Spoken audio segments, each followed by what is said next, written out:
CCS at PLDT, the new rivalry in PVL. Reunion of Season 77 ng ABE laban sa reunion ng Lazal sa PLDT magsasagupaan na. At classic rivalry ng Ateneo at Lasal muling matutunghayan.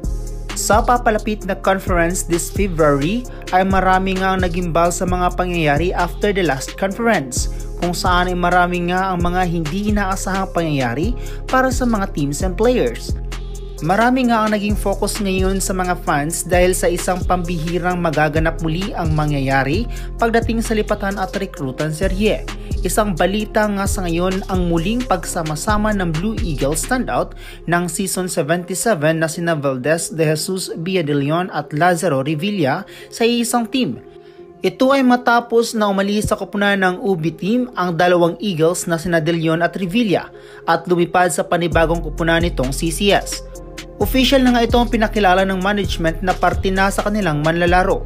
Marami man ang nalungkot ngunit marami din ang natuwa dahil sa wakas ang hinahangaan nilang team ng Ateneo noong Season 77 ay muling nabuhay ngayon sa PVL. Maliban nga rito ay nasasabik na nga muli ang mga fans na makita sila on court wearing the same color in a pink jersey. While kung akala nyo CCS lang may reunion ay sumali na rin dito ang PLDT kung saan ay hindi lang isa, dalawa kundi tatlong Lasal players na galing from F2 Logistics ang kanilang na-recruit. Maliban nga kay Mika Reyes at Santos ay dumagdag na nga sina Pajardo, KKB at Baron upang mas palakasin ang koponan ng high-speed hitters. Marami nga sa mga lumots ang sumaya rito dahil sa wakas ay nagsama-sama muli ang dating mga deadlift players ng Lasal sa iisang team. Ito na siguro ang pinaka-inaabangan sa buong PVL conference kung saan ay magiging new rivalry na nga ang magiging siste ang PLDT at CCS dahil sa mga players na composed nito. New beginning for newly recruits at makikita na nga natin na muling manumbalik ang dating inaabangan ng lahat.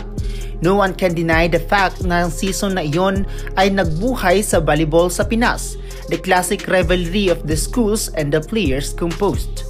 Ngunit isa nga lang magiging problema dito dahil kahit nasabihin nating matagal na silang magkakilala ay magkaiba pa rin ang kanilang pinanggalingang team kung saan ay ibang system of playing ang kanilang natututunan. Maaaring mag-a-adjust pa rin sa ngayon ng mga bagong dagdag sa koponan at who knows baka sa pagtagal ng liga ay makikita na natin muli ang whole players coming from these rivalry teams. Isa ka ba sa nananabik na makitang maglaro muli sa iisang team ang mga dating players from UAAP na hinahangaan mo? Kanino ka ba pumapanig?